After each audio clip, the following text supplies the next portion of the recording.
Hello, everybody. Welcome to Tadaima, a Terrace House podcast, your weekly companion to your favorite show on Netflix.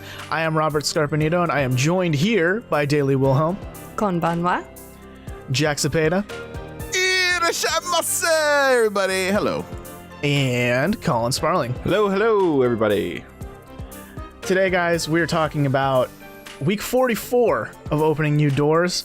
Only the Apple was watching. It's a very ominous title. Very. Like, I thought an apple murder was committed. That was where my mind went.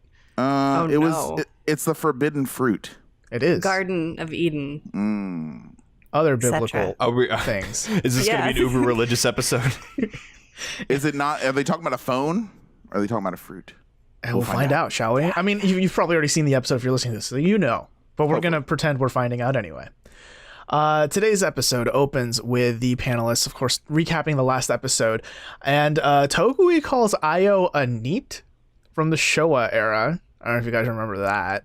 Yeah, that was kind of on point. A little bit. Yeah, Describe. So a NEET, I believe that's a term that came from London, but a lot of Japanese media uses it. I believe the Japanese word, the rough translation's like hikikomori or something like that.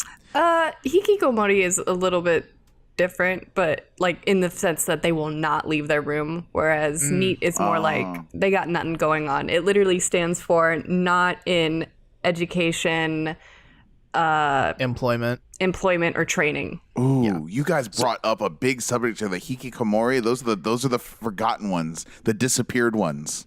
It's like a whole generation, right? 500,000 people in Japan estimated by the government itself are hikikomori. That But that's stay a in whole their different house, thing. and their parents just let them live there, and they're just never seen ever again. They just play video games all day.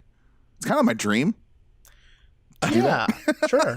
Play video games, have someone feed me and pay my bills, but it's really fucking dark shit. We'll talk about it later. Yeah, no, it's tough. But no, I mean, we're not saying Ayo is a hikikomori. They're calling him, though, a NEET for sure. I mean, I guess now he's training, right? Learning to be a trainer, ironically.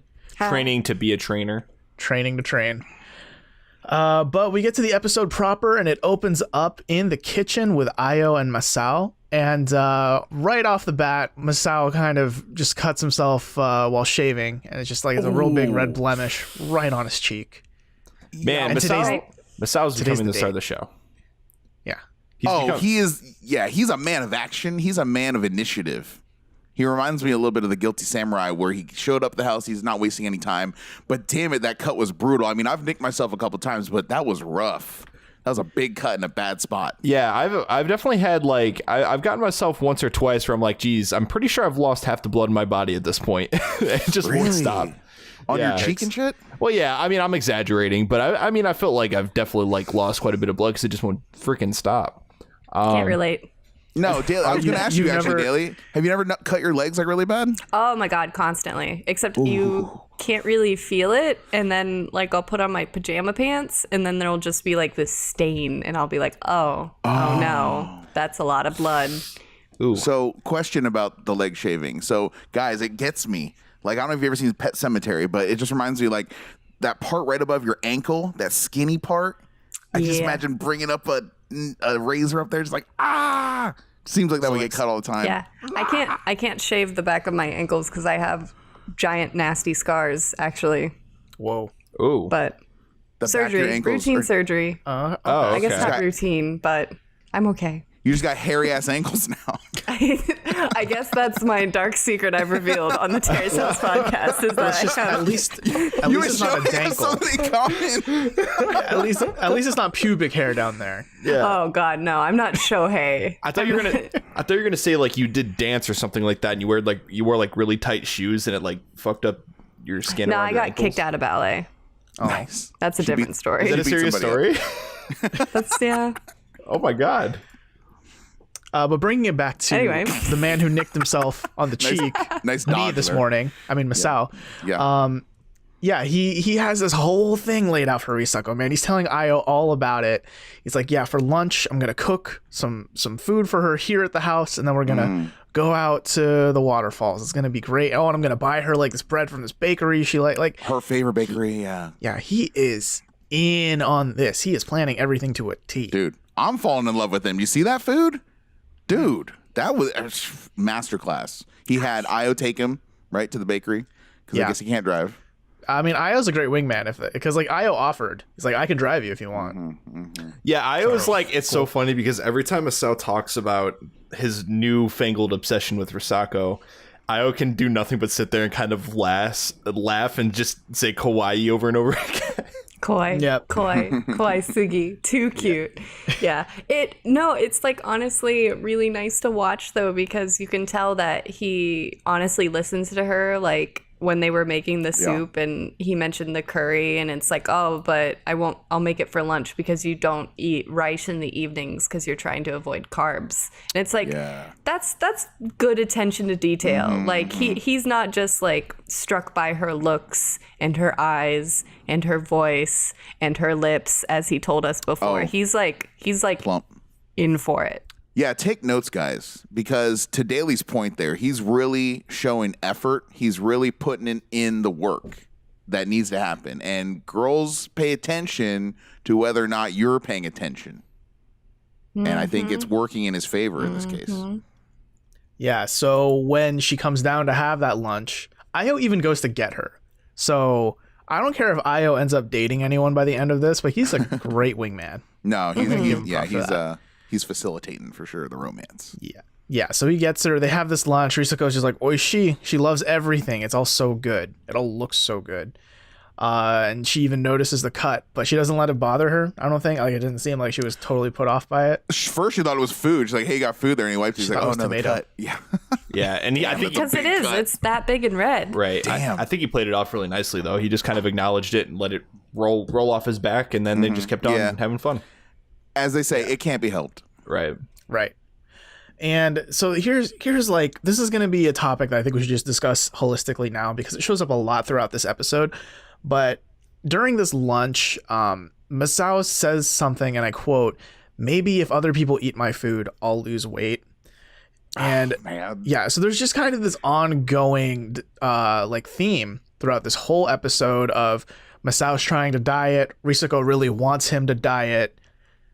And I was curious what you guys thought about that whole dynamic to the relationship. It comes up later, like Risako's talking about with Yui in the bedroom. I mean, it goes after the date, which we haven't got to yet.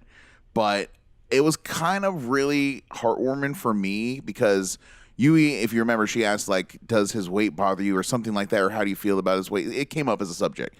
And instead of her just being immediately repelled, like, oh, it's a deal breaker, he's shorter than me. And we did confirm, I know, Daly, we were questioning whether or not he's shorter than her, and he is definitely Yeah, shorter. definitely. Yeah, after this episode, for sure. But those are still, not enough to break the deal, so to speak. She's exploring the possibility of dating him. And the way I'm reading that is because she was like, well, I can help him diet or something like that, or something to that effect. Like, I can help him, like, lose weight. And I was like, oh, that's so nice to hear. Like, she's thinking about, how can it work? Because she likes him so much personality-wise. And he, like I said, he's putting in the effort. He's taking notes. He's getting her favorite bread. He's really showing that he is really smitten with her. Right. I think is the best way to put it. And I think that's what's important in that discussion with the whole dieting thing is that, like, I think it really helps that he actually is showing a willingness that he actually does want to get, go on a diet and lose weight. And I think for her, that's like really encouraging to be like, yeah, like, like I find him attractive. He might need to lose a few pounds, at least to her, but like, he's not a bad looking guy is what that's saying. Yeah. Yeah. I was worried when we first met Masao and people immediately mentioned things about his weight because, I mean, the whole world does, but definitely Japan has like a body positivity issue. Oh, 100%. I mean, yeah, like anyone that's like vaguely got a few extra pounds, it's like very vilified. But then they idolize and worship sumo wrestlers. Yeah, there's a weird complex there entirely, but I digress. I'm so far the way things are being handled, other than the way Maya sometimes refers to him, I think people are being pretty good toward Masao. Yeah. And what I really like about their dynamic, both Risako and Masao here, right, is that we know for a fact Masao is like into Risako. If she asked him to be her boyfriend, he'd drop everything and say yes in a heartbeat. He'd drop his bass. He'd drop everything. He'd drop the bass. But Bwamp. with Risako, I guess we're not like 100% sure yet. You know, we don't really have a good idea of what she'd say if he popped the question. But I do like that, like the Jack was saying, that she's not just thinking about would I date him, but it's more how would I make that work? What are the things I need to overcome? Because, you know, really commonly you hear or think about like there's that honeymoon period when people start dating of like they don't see the flaws in each other. They're smitten with each other all the time. But here, this is more of a I like this person enough that despite their flaws, I would consider dating them. And I think about like how would that affect me? How could I affect them, etc. Yeah, whereas lucky for him, he's interested in her. If he was interested in Maya, for instance, this would not go the same way. No. She wouldn't even go on a date with him, I don't think. No. I think she makes how she feels about his appearance pretty clear in a pretty harsh way. Fuck you, Maya. Fuck you, Maya.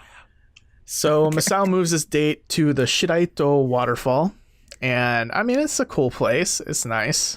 Yeah. It's kind of an okay date. I mean, it was the walk to the waterfall is more the date, and then taking the selfie. Yeah. It's a cool natural formation, though. Totally. There's a lot of people there, though. It seemed a little crowded. When they said waterfall, I was thinking, oh man, is this where Noah dumps No. Maya? It's I was cursed. hoping for that. Yeah, I was hoping for that. if you went there, this date wouldn't have gone well. Yeah, maybe. She seemed jazzed though. She liked it. Yeah. They took that selfie there. And here's the thing, like, man, like some things can just go unsaid where he's like, I look like your dad in this photo. He like, he bro. doesn't help himself a lot of the time. Well, Sometimes I totally see being like self-deprecating as like part of the humor, but sometimes he brings it up so much that it's like you're bringing attention to things that you don't want to bring attention to.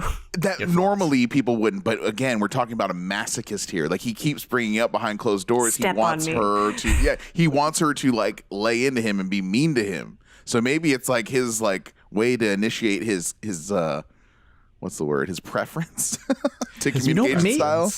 Maybe he wouldn't be completely lost if he did like Maya, because Maya is I was thinking definitely that, I'll step on you. I know. I'm totally Old thinking now. man. Like, wait a second. If he wants someone to like, lay into, like Maya wouldn't hesitate. Yeah, it's just a matter of is Maya interested in that, and I don't think that's the case. At least not by the end of this episode. But that's like that sounds really toxic. A little bit. But if it works for him. Yeah, everyone has their kinks. Don't kink shame, guys. Thank you for introducing me to that term, by the way. Kink shame. Yes. First time I've heard it was from you. And then after the waterfall, they go to a place called Tanente Cafe, and they have this cute little moment. They're eating, I assume, second lunch like hobbits. I don't really know. Tea time. It's tea time. There you go. Yes. Tea time. Yeah. Crumpets. Tea time. There better been some crumpets on that bitch. Oh yeah.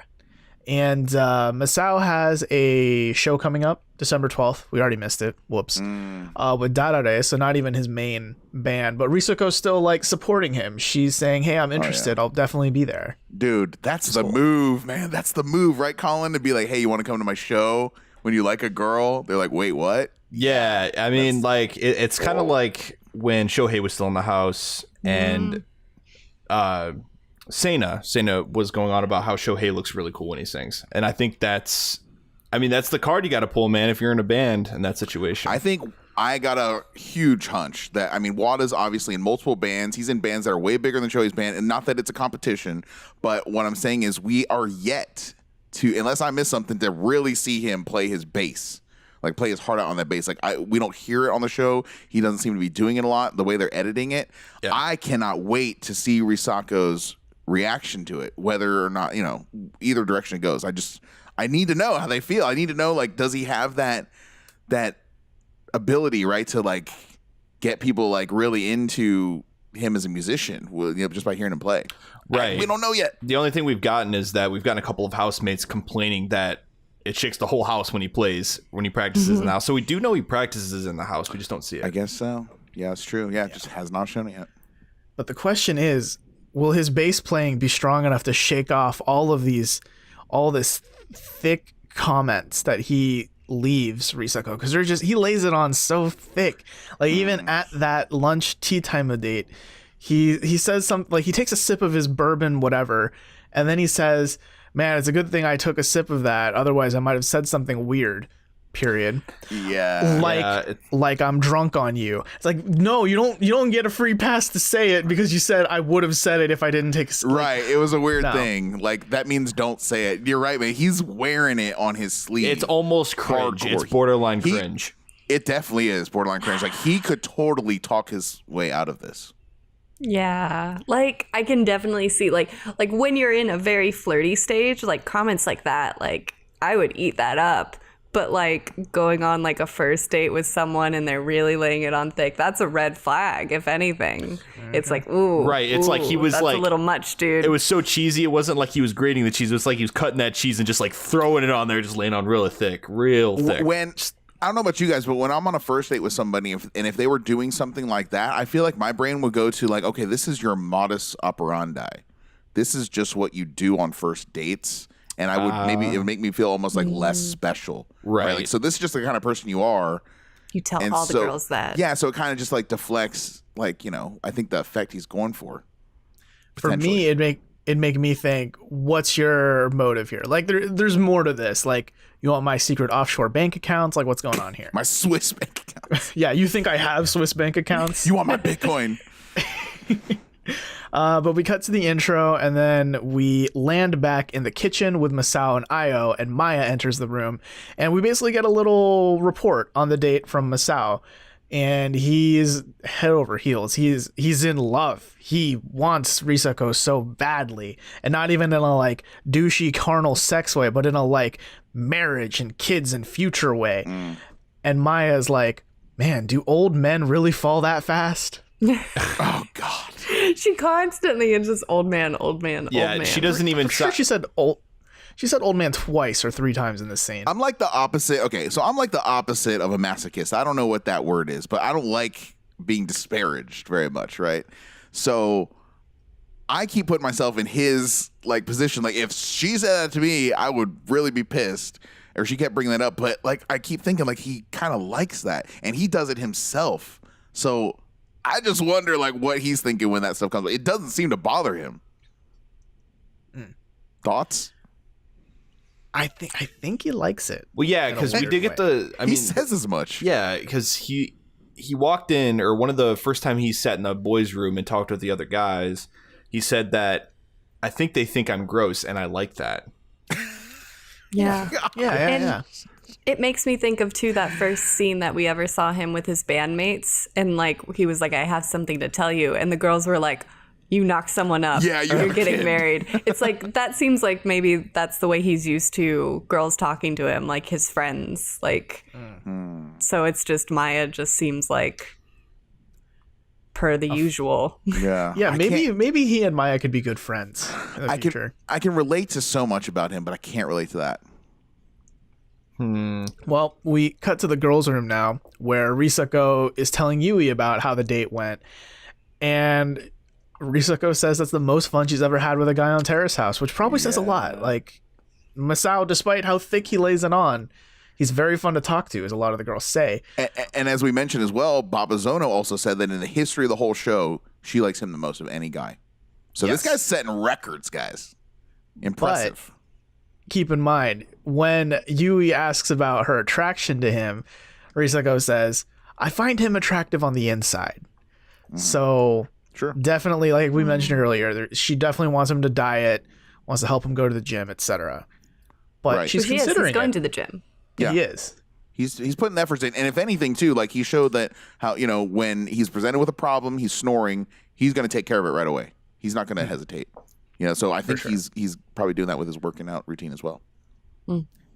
Wait, is he working And out? now they say he is. We don't actually see any scenes of it. You see it in the intro. in the intro. He's like on the elliptical for like a Elliptical. second. Oh yeah, that's true. But we cut to the panel, and perhaps what might be one of my favorite panel segments ever.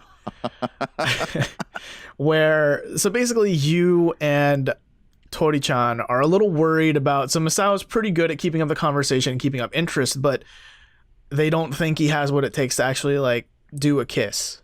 That's how they say it, right? To do a kiss. and they don't think he's sexy enough, and they're wondering how his quote sexiness will come out.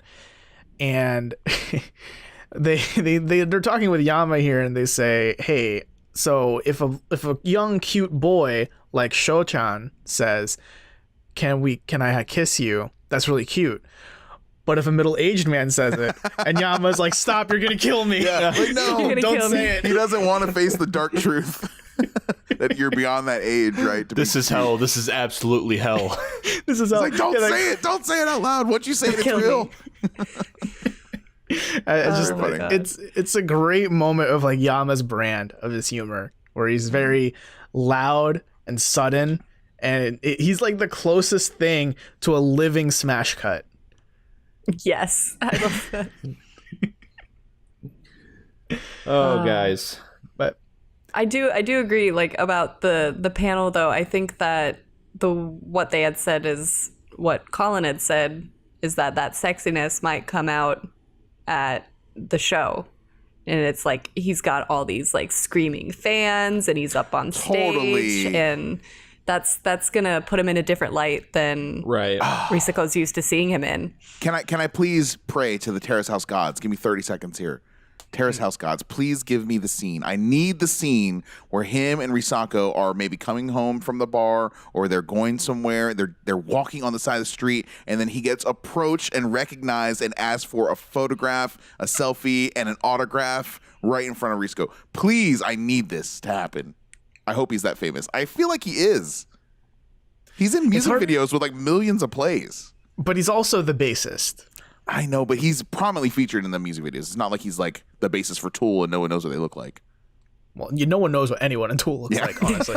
Except for Maynard, really. Yeah. But you get what I'm saying. Like he's a face, right? He's a brand. He's Wada-san or whatever his stage name is. I can't remember what it is. Jujutsu Kaicho. Jujutsu Kacho. Kacho. Yeah. I want that scene. Captain, right? Don't you guys want to see that? Yes, absolutely. I want to see that. That'd be a great scene. And yeah, another thing that happens in the panel, you all already know this, but that whole scene with Tokui and Baba, like they're about to mimic kissing. Like, how do you do the first kiss? Like, She takes a big, quick sip of the tea. When she did that, I was really like, oh, are they actually gonna kiss? she's like, Yeah, I was thinking too. She got all like, she stood up straight. Like, I'm ready. And it's wild to me that across 4 series, 3 of which we've almost all seen, they've never once mimicked kissing, like the panel. In all of these dates and relationships that happen on the show, they've never once done anything like that. What's funny is the most like intimate scene with any of the panelists was Yama-chan and the guy sitting next to him, and like they got close and like huddled, and then Yama-chan's like, my heart just raced when you got that close to me. Do you remember that? Yeah. That was like the most intimate scene that's ever happened. Yeah, it was Sho-chan, the boy prince this season. Boy Prince. But yeah, Yama says he's in hell. We all know. Everyone's in hell at this point. And we cut back to the kitchen with Io, and he's actually studying, guys. I was very surprised to see him study. And Maya walks in and makes the exact same comment, basically. Yeah. I'm surprised And to he see even you said study. as much too when they're like, we need to see you put the effort in. He goes, well, studying's not my forte, but I'll try my best. Like, dude, just, Yeah, cool guy. Yeah. I'm too cool to study. yeah. But Maya tells him about the whole, hey, so you remember when Yui said she doesn't like boogers and loogies? I think she was serious. Yeah. I don't He's know like, why really? I don't know why Io would think she was joking about that, but Oh my Like, gosh. oh, that Yui kidding around again. Like, yeah. Oh, Yui not liking my boogers and Of course vomit. you love them. of course, I leave them on you as a sign of love. Oh my gosh. Did he think that was like charming, like He boyishly seemed- charming? Is that your Did fucking he not move, bro? seem- That's like your move is to wipe boogers. Yes. Did he not seem genuinely surprised? He did to me. He's like, really? Yeah. It wasn't like a gag, right? He was like, oh, seriously? Oh, wow. I never Yeah, thought of it so- that way. So in the last episode, when he was like, "Hey Yui, I had a smelly booger," he was like genuinely sharing information so- that he like, thought don't she you would be like me more interested now? in. I told you guys, none of us considered that maybe he does daily booger reports to everyone in the house, and this is the first time we're seeing it on camera. I'm just in disbelief. Now we know why they never let him play on the field, because he kept waiting his boogers on his teammates. It's like, leave him on the bench. He has to sit on the far edge. But yeah, he Check the says, bottom of okay. that bench for boogers. That's all I'm saying. Oh, no. Stop. But yeah, I was like, okay, maybe I need to try harder. I'll stop. Wow, you And think? he does reveal though that he says he feels like he's in love with Yui, which I think is the first time we've heard him say that. And I didn't think he was that serious enough to say I'm in love. But Yeah. Strong words. hey, Yeah, we don't see them hang out too much thus far. Right? So Yeah. I'm yeah, it's a little bit of mystery to me. But right.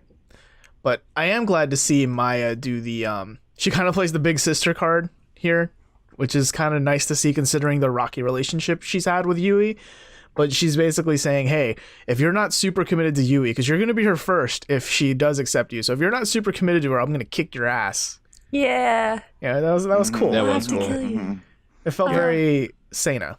It was yeah, very. I don't want no scrubs. A scrub is a guy who can get no love from me. Know what I'm saying, guys? I don't get it. Hanging out the passenger side of my best friend's ride, trying to holler at me. I don't want no scrubs. Okay. I wonder how long we can get you going. End scene. End scene. The whole of it. Nailed it. One of the best songs of karaoke. Take my word for it. We will. We cut to a scene in Tokyo in Gintosha. Risako is doing a shoot for Ginger magazine. Cool, I guess. And at some point, Maya walks in because she's shadowing Risako. I don't know if you guys remember, but a few episodes ago, Maya was like, could I watch you on the job sometime, get some tips? And there's not much to the scene, but I really love this moment. I don't know about you guys, but there's that moment when Maya walks in and then the camera's looking at Risako's face and she's just looking bored while the assistants are like putting clothes on her, dealing with her makeup or something. And then she looks at the door, she sees Maya and her face lights up like a Christmas tree. Yeah. It's amazing. I gotta wonder. So while we're watching the show, the way it's edited is this comes after that tough conversation. It's interesting to see them sort of patch it up a little bit. Yeah, I know what you mean. I wonder if in real life it happened that way. I'm not trying to ruin the show, but just curious. It feels patched up just because of the comment that Maya made about, like, I'll have to kill you if you break Yui's heart. Right. And then I think Maya, like, following up on, I want to shadow you at some point. Otherwise, she would just, like, not if she was still mad at them. I'd like to think so. I hope so. Yeah. Yeah. I mean, that conversation they even have after Risako's done doing the shoot, it felt a little bit stilted at first, but it also kind of came out of this place of, we've had a rocky relationship, but I also still want to help you professionally because I have no reason to sabotage your professional career. So if you want to shadow me, please do. I will help you. We cut now to a restaurant called Torisho in the Nishiazabu district of Tokyo. And Masao is having dinner with his singer friend Yes. from Gesu no Kiwami Otome. Jack, do you want to say the band name real quick for me? Yeah. please? No. Yeah. Do it. Wait. No, definitely not. Do it. Isn't this the guy that was surrounded by the scandal? Yes. This is the scandalous one. Okay, I got you. Yeah. So he had good advice for him, as I think as he is wont to do. What did he say to him? So he told, and I kind of disagree with the good advice thing. I think the first half of it is good. The second half is bad. Yes. So the first half, I can't he remember, tells to be honest. Masao, when you're not playing bass, you tend to be the comfy, funny old guy. He plays the old guy card too much. Right. And what we're that's saying, fine, but nothing's going to happen if you stay in that comfort zone. Exactly. You have to try. You have to do That's right, because he always friend zones himself, basically. Because he stays there. Yeah. That's basically what he himself. was saying. Right. Yeah. And he said, I remember now, and he said that when you actually were with girls there, he said you went through quite a cadence there, right? Where it was like almost every 6 months you were dating a new lady. So I want to kind of hone in on that because we've heard from different sources throughout this show that in previous relationships, Masao has only dated those girls because he kind of wore them down by constantly asking them out until they said yes. That's a not weird, cool. yeah. If that's It's a not- pattern to success, how long? It's not I a need to good- know, like, how long did those last? Those only last a few months, and then he dated someone else in 6 months by proxy of the same method, because that's like kind of a fucked up pattern. Right. that's They the don't. They're case. not long-lasting relationships, Yeah. clearly, because the girl isn't saying, yes, I want to date you. She's saying, fine, I'll date you. For a Which is little never, it's never a good start to a relationship if one side of the party is like, fine. You don't want to start it with a big sigh like that. Yeah. Coercion. It all started with a sigh instead of a kiss. Yeah, it's basically all like, it's like under duress I agree to this relationship. Yeah. And what Inon is advising Masao to do is to do that again, essentially, because it succeeded for you before, and you've had 6 years of not in a relationship because you haven't been doing that. So you've got to do that again with Risako. No. Yeah, that entire time I was like, that's terrible fucking advice. What are you doing? Stop. I did think that he was already, before that advice came up, he was already going a little too fast. Like 5% too fast. 5%? Maybe. Yeah, like, I mean, it's okay to let your things, it's okay to let your feelings known, but he was just leaning on Thicc, So if he, I just think he just needs to backpedal just a little bit. But his friend is saying, no, fucking throttle to the floor, motherfucker. Tell her you like her once a week. It's once a week. Just disregarding like how the other person would feel. Like, I understand, like, maybe it's thinking of it as a like big romantic announcement, and it's like, oh, like her heart will race, it'll be great, and you can do that several times over, and every time she's gonna love it. It's really just a continued guilt trip, and it's like, hey, I love you, and if you don't feel the same way, you're gonna hurt my feelings, and maybe you like me, but you're not at that level yet, so now you feel guilty. It's sustained over a long period. I didn't think of it that way, Daly, but damn. Damn. It's really, really not good advice. Nope. Sabotage what he already has going, which I think what he has going, maybe minus that 5% of like, I'm drunk on you. Dude. Look other than that, he's doing okay. Look how many times Mayu told fucking Noah she liked him. That didn't work well either, dude. Are you not watching the show? Is he not? I'm sure he's watching the whole season so far. Like, come on. Enon's definitely watching the show. Oh yeah. Oh my gosh. Yeah. And so they're just falsely attributing success where there really was failure. Is what's happening. Basically, long term, it was like winning the battle but losing the war. Yeah, and it's funny. That's such like chase the girl until you wear her down and she finally says yes to going out with you. That's such like an 80s fantasy romance like ideology, excuse me. Whereas if you think about it though, girls never ever get that same advice. No one has ever given you never see a girl being given the advice, go chase that guy down until you wear him down and he goes out with you. Oh gosh. You're a creepy stalker if you do that. Right. I wonder if you put it in the reverse. Are you also a creepy stalker if you're a dude and doing it? Yes. Yeah, you're a creepy stalker, but it's it's in some ways a double standard. At least back then it was. Yeah. It's like, but it's fucked. The whole that whole thing is messed up if you think about it, and it's still bad advice. Okay, guys, I have a weird hypothetical. Okay. Oh boy. Would we be saying the same thing? Would this discussion be going exactly like this if he was sexy looking physically and she was into him? I mean, physically. I wonder if we'd be having the same conversation, or if we'd be like, oh man, it's on fire. They're ready to go. They have chemistry like Noah and Sana kind of.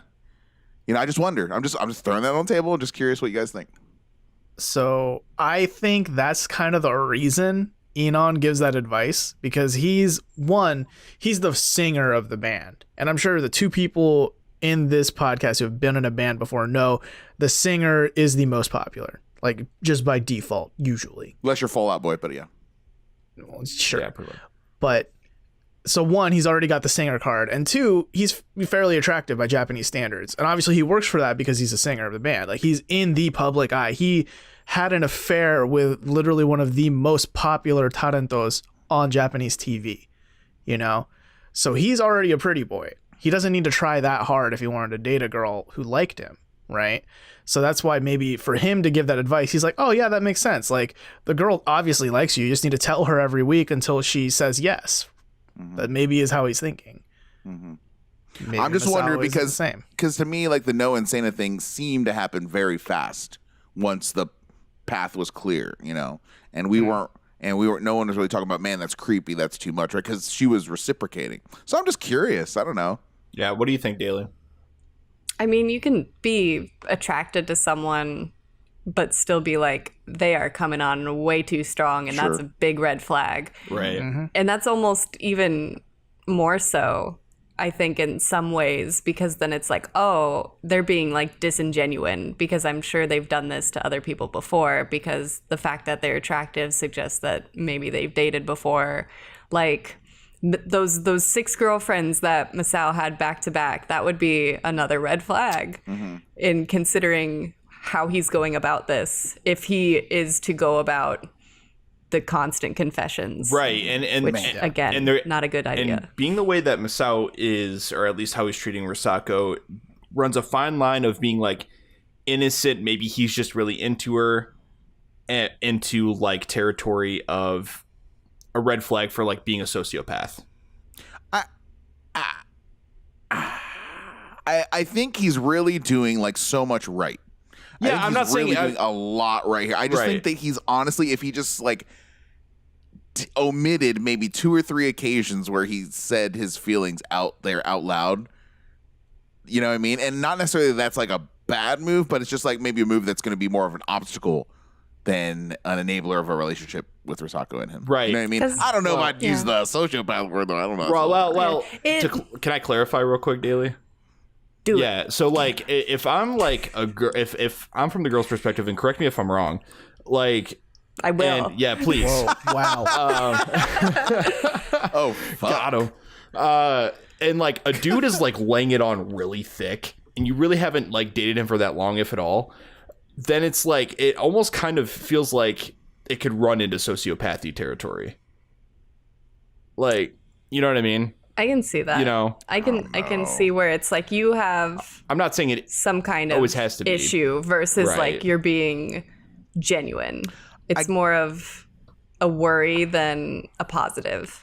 I guess what I'm saying is that I just feel like, okay, like with Noah and Sana, I feel like if both people are equally attracted to each other physically, and even the panelists said this, you need that physical attraction for romance to bloom. That was the whole thing they were bringing up earlier.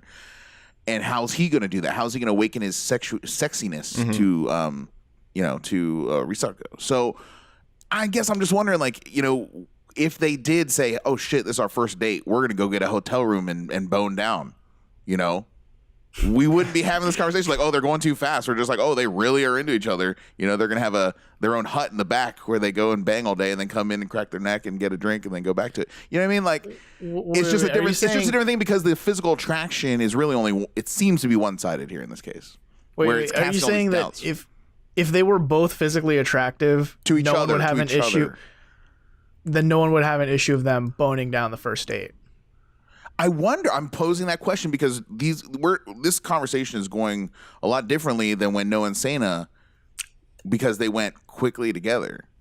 I don't know. I remember having a lot of concerns about how quickly they shacked up. Yeah, I think we were like yeah, I was too. I was listening concerns about. I was really sure that we thought it would be short term. It was over, right? Or we thought it'd be short term.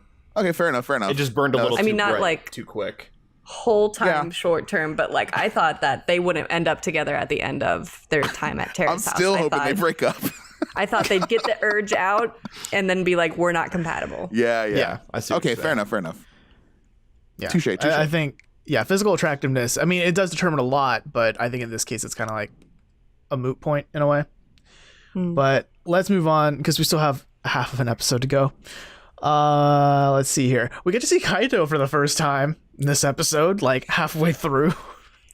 Just weird. He's there. He's there. Yeah, Kaito is just finally magically prism. Like, wait a minute, I almost forgot about Kaito. Poor guy. I don't think he has a job. He's a pro skater. Oh, okay. I don't think he's. Well, so they go to the Keta Pond ice rink in Karuizawa. That's right. To have an ice skato dato. So that's now like I think 6 skato datos. I There's love a lot the of skato dato. Classic skato. And I do love. I love that still somehow this is a skato dato featuring Kaito. Like that's amazing. But Kaito and Maya go out to go ice skating, and they're having fun. There are these weird chairs that people can use to balance, and like they're pushing each other on the chair, but Kaito is actually a little too weak to push. Kaito is surprisingly terrible at ice skating for a professional skateboarder. It's a different part of your brain. He's used to going in a direction that the front of his feet are not facing, right? Yeah.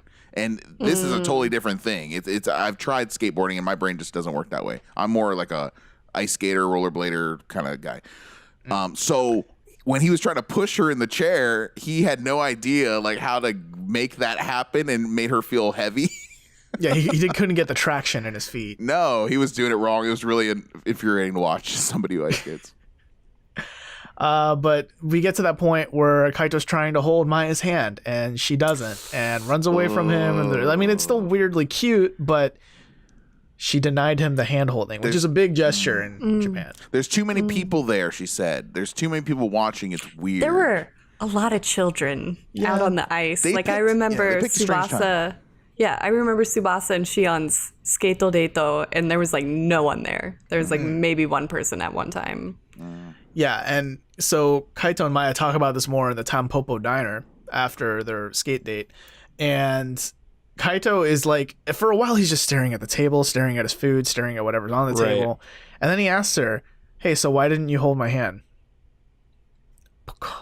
Yeah. Dang. Yeah. And what'd she say? What'd she say? That's when she said, oh, there were too many people.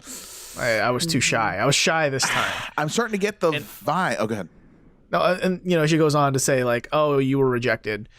Well, not rejected, but and then the scene ends. I'm starting to get the idea that maybe she's only dating him for screen time, as she was accusing Soda for asking her out. It doesn't seem like she's that into him anymore. But she's had so much more screen time than Kaito, and she's not doing anything either. Yeah, if anything, Kaito would be dating her for screen time at this point. I guess that's fair enough, but I'm just wondering, like, I don't know, man. I would get the vibes like she's trying to. It seems like she's trying to put it in the friend zone. Doesn't seem like she's interested. I didn't get the chemistry there that I was getting from their art tour, that like trick art museum. That was a much better date. Like, this is like a step down for them. But then in the next scene they tongue down. Spoilers. Oh wait, yeah. Did you forget? No chemistry. It's never gonna happen. I apologize. I actually watched this. I watched this episode. Like, some time has gone since when I watched it and we're recording, so I totally forgot. All right, keep going. You were convinced. I thought you were just playing like devil's advocate, but dang, dude. Hey, we got to keep the conversation fresh around here. But yeah, in the next scene in the playroom, they're watching, I guess, 13 Reasons for real this time. What a romantic show to watch. 13 Reasons to tongue down. Yeah, and then they're under the covers, they're already holding hands, and then bam, they tongue down for a while. They did it. They kissed. That was the most. She was smushing her nose like up against like his cheek. It didn't look comfortable. I don't smush noses when I kiss people. I mean, it was uncomfortable. I felt like a voyeur the entire time. Like, of all Terrace house tonguing downs, that was the like one where I was like, I'm not supposed to be here. I'm not supposed to be seeing this. Like, the only reason it was awkward for me was because I just didn't think they looked like they were kissing good. I guess like it looked uncomfortable. They don't kiss good. Y'all don't kiss good. Kaito can't ice skate well. He can't kiss well, Jack. Maybe you should just be his life coach. I mean, he needs to take some lessons from Masao. I'll say that. Masao's a lot, but hey. But anyways, we haven't seen Masao kiss yet. Who knows? What if Masao is a terrible kisser? Then I'll call him out on that too. But I'm just saying, that's why I was comfortable. I was like, oh, why is she smushing her nose? That's a weird way to kiss people. They're like uncomfortable. It's kind of an awkward angle. They're like lying down. No one planned for this. Maybe they planned for this. I think that they saw this coming. I mean, it's such an immature relationship, but they're the youngest in the house, right? Right. So it's age appropriate, I guess. It's giving. It's almost giving me the idea that maybe they just don't want to look like they're official in public, or at least Maya doesn't want to. She's ashamed. She's very tsundere. Yeah, or something. Like, it's not like I like you or anything, and then makes out with them. What's that word? What's that word? Tsundere. It's It's a term used in anime. I'm revealing my weebiness here. To describe a character that's like, oh, I don't like you, but they like them. Okay, just plain hard to get. Yeah, kind of, Yeah. sort of. But I feel like it's gonna, if it keeps up the way it is, I think it's gonna put a wear on Kaito that she doesn't like to like hold hands in public or like show any sort of even remote public display of affection. And then they kiss on a national television show. Right. So like until they, actually do make it official, I think it might be a running problem. Maybe. Yeah. I will say though, Kaito is basically the spiritual successor to Guy. Oh, for sure. Almost literally every way. He's Guy too. Yeah. Because this is essentially Tetris Bang the sequel. Yeah, it is. It's Dr. Mario Bang. Yeah, they're both watching a show. They're both cuddling together under one blanket. Yeah. And then they both kiss. It so went down such a similar way. Totally. It's deja vu, man. I'll bet you Pooh Bear fucking told him what to do too. He's like, no, you got to lay her down flat. You got to get the comforter. You got to get the blankets out. Then do that weird thing that I did on the show. You saw it. Kiss? Yeah. Kiss. That's That what they weird call thing. it. Yeah, do that weird thing. Now kiss you. Sure what it's like in the Japanese skating world. I don't know why I'm talking like Snake, but I don't like it. I don't know why that happened. They're making a new Metal Kiss. Metal Gear Kiss. V has come too. We cut back to the panel, and this is where we get the title of the episode. Only the Apple saw what happened, because they were watching that movie or TV show or whatever on a MacBook, and Tokui pulls out one of his poetic lines. Only the Apple saw what happened. The MacBook. It still bothers me that they were watching the show on a fucking MacBook in the playroom where there's a big ass TV.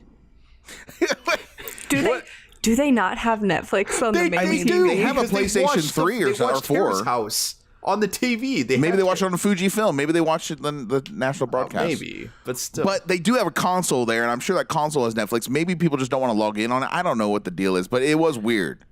Like, why would you? You have to get close if you are watching on one little bitty screen. You have to put your heads together. I was get all thinking cuddly. that like Robert. Okay, so maybe that's the move. So a lot of people don't know this about Robert. Hello? But in his personal life, okay, he at all times has a headphone splitter handy. That's true. He does. Fucking admit it. Admit it now, fucking Robert. did. That's true. Pull it out I have right one now. hook- Pull it fucking out. I It's don't right know where there. they are, but I have one hooked up to my PC that's like a 5-way splitter. If you know anything about Robert, it's that he's got a fucking hole for you to stick your fucking headphone cord in. Handy. And it's my belly button.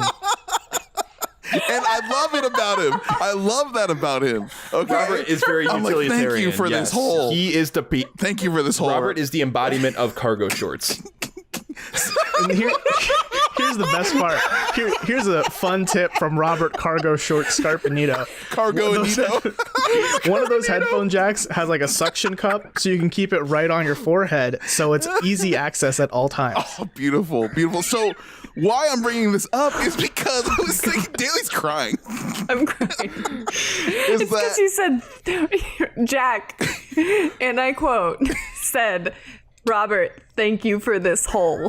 Thank you. I appreciate it. I appreciate it. I'm He dead appreciates serious. my hole. It's God, guys, come on.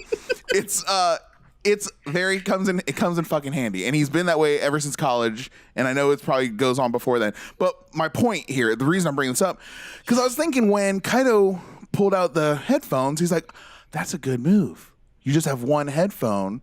So you have to one ear and the other girl has to do the ear, and then you guys got to be like that close together. Like that's a proximity play. It Right? very much could be. But if it was Robert, he would be like, "Don't worry, babe. I brought this splitter, and I brought you an extra pair of headphones. We can sit real far apart." And here's the best part. The headphones I'm using right now have like a 3-meter cord, so we're good. Don't worry. Yeah, you can sit like all the Be way on across the opposite room. sides It's of the good. room. He's in the kitchen making oatmeal with his headphones on, the course going down the hall.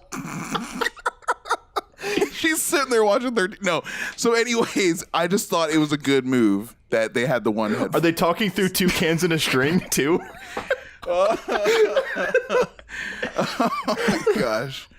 And then they ended up making out. So hey, it worked out. Hey, good for them. Yeah. Okay. Shit, I don't even remember where we are anymore.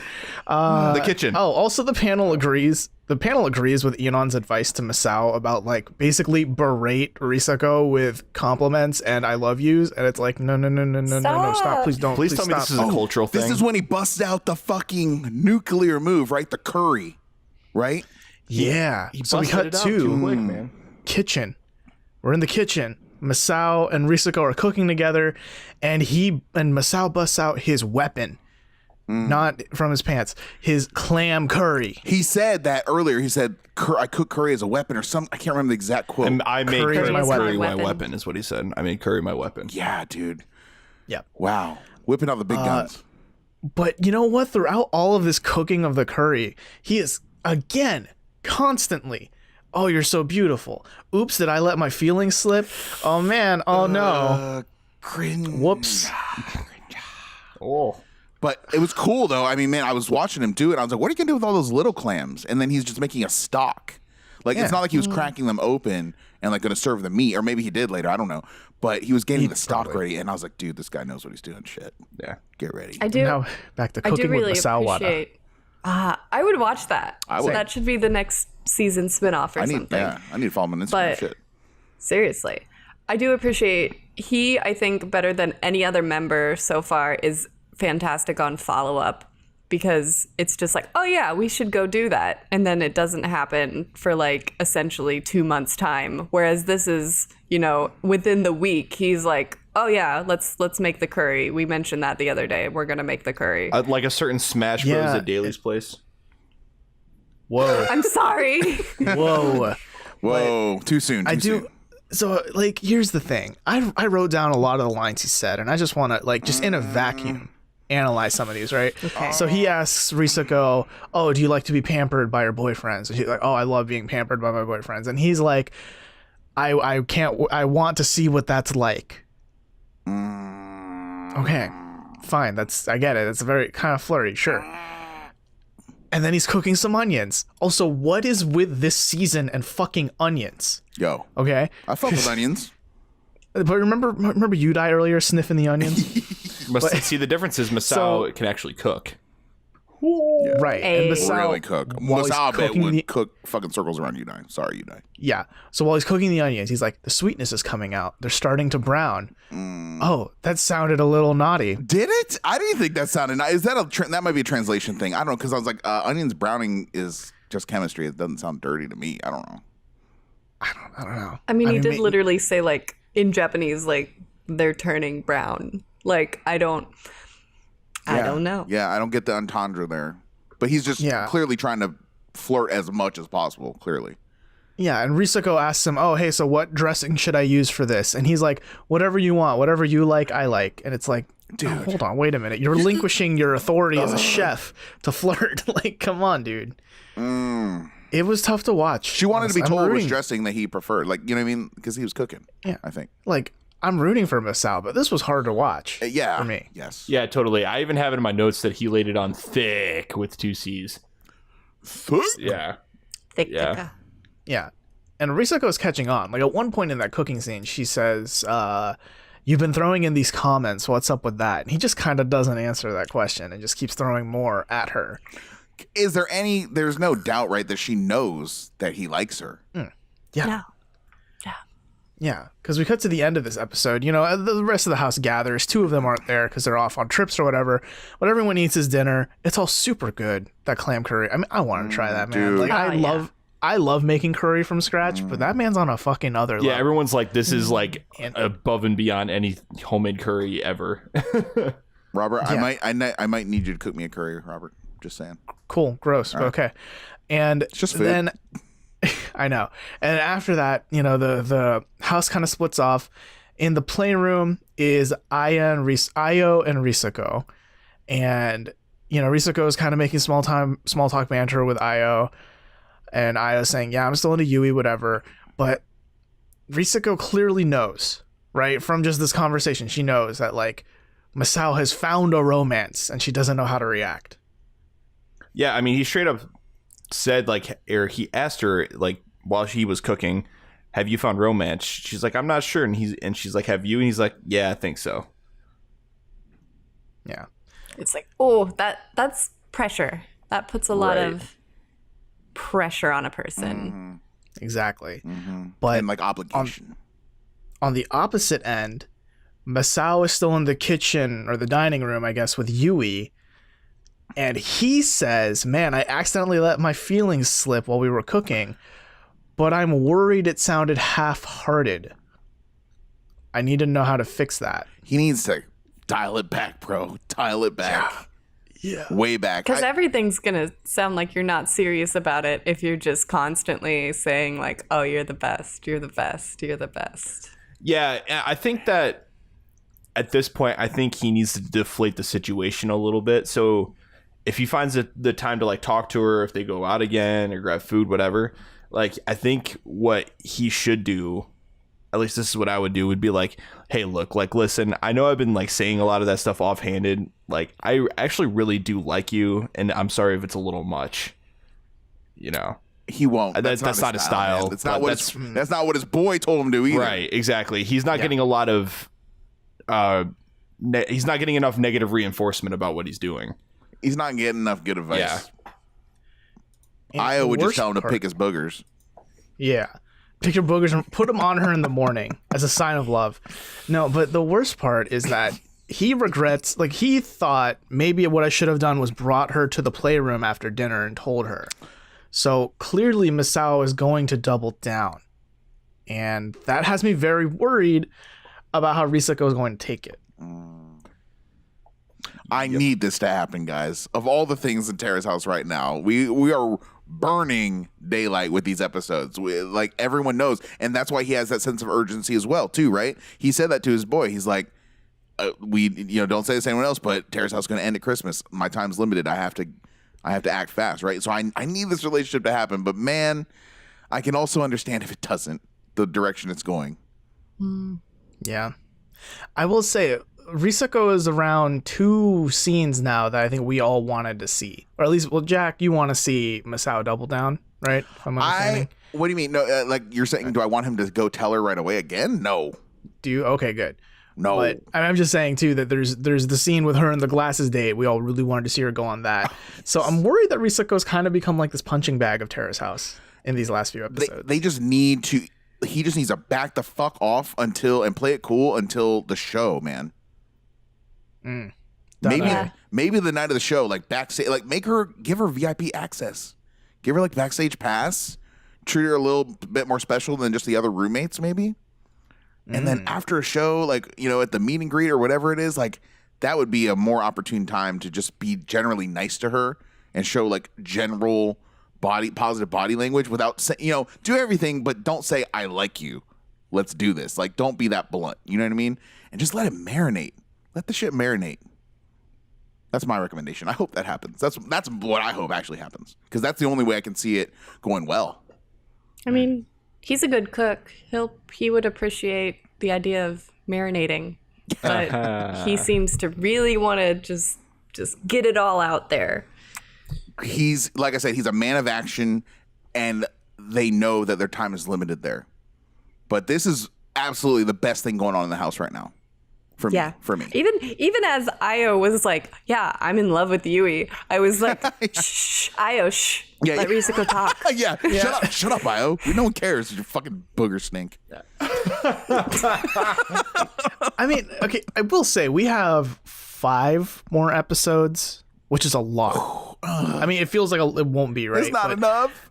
But do consider that it already feels like these relationships are coming to a head in some way, but we have 5 episodes. No. Do you guys think anyone's going to leave in this 5 episode block here? It doesn't seem like anyone's really close.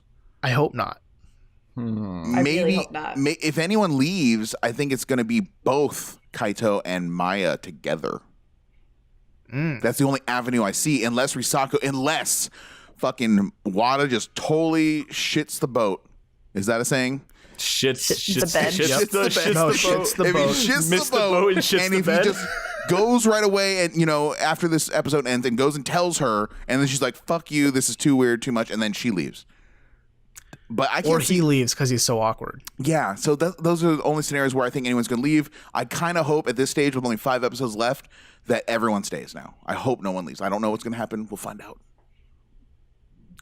Or Io could leave because he's finally finished doing his research on his boogers on TV. And he's done. He can leave with a good conscience. I got to see him be a personal trainer. I need that arc to happen. And I need to see Yui see him grow and then date him. That's what I want.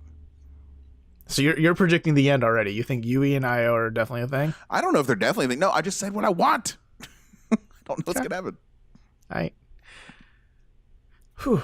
I think that wraps us up for this monster of an episode. Yes? A lot of stuff there. I mean, the way the cliffhanger just dropped, it just like wrecked me. Like, I can't wait to go watch the next episode. Same. Hey, if you want to chat with us or chat with other fans of Tadaima, you can go to our Facebook page at Tadaima Clan or check out the comments down below on YouTube and let us know, what do you think about Inon Kawatani's advice to Masao? Do you agree with him? Do you disagree with him? Let us know. Let's have a discussion. Hey, Jack, do you want to tell us about the contest that's happening? Yeah, guys, we are revisiting this again. It went off really well, and so we need these iTunes reviews, and we need to give you guys awesome prizes. How are we going to solve both of these problems at the same time? Guess what, guys? If you go to iTunes right now, leave us a review, you are in the running. Also, just ping us somewhere on social media or send us an email or something and say, hey, this is my iTunes review. This is my screen name, just so we know who you are. Okay, we are going to be running this for a few weeks here. Okay, and it's going to be an awesome prize. Last time it was a pair of AirPods. It might be that again. It might be something more awesome, but it will be worth your while. So please, please, please, it takes 2-3 minutes. Go to iTunes, leave us a review, leave us a written review. Okay, so that's important too. And then let us know what your screen name was, your iTunes, your Apple ID, whatever it's called, so we can track it. If you've already done that from our first contest, you are in the running still. So, you know, that paid off. That is still going to continue to pay off and give you a chance to win again. And we will be announcing that winner again in the coming weeks. So go and do that review stuff. Get excited, y'all. Yeah, iTunes reviews really help us out a lot. It increases our visibility. It lets more people know about our wonderful show so they can join the ranks, and you can have discussions with them about Enon's weird advice. We want to grow the show, guys. We want to grow the show. Tell your friends. Bring more people into the Tadaima and Terrace House collective. Let's do it. Yep, we are one, Legion, etc. If you have any questions, comments, concerns, anything you think we missed from this episode, feel free to email us at questions@terracehousepodcast.com. You can catch us next Tuesday for a spoiler cast of week 45. This has been Tadaima. Thanks for listening. Itekimasu!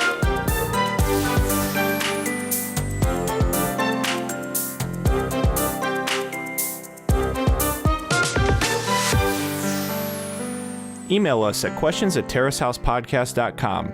Follow us on Instagram at Tadaimagram, on Twitter at TadaimaPod, and check us out on Facebook and YouTube at Tadaima, a Terrace House podcast.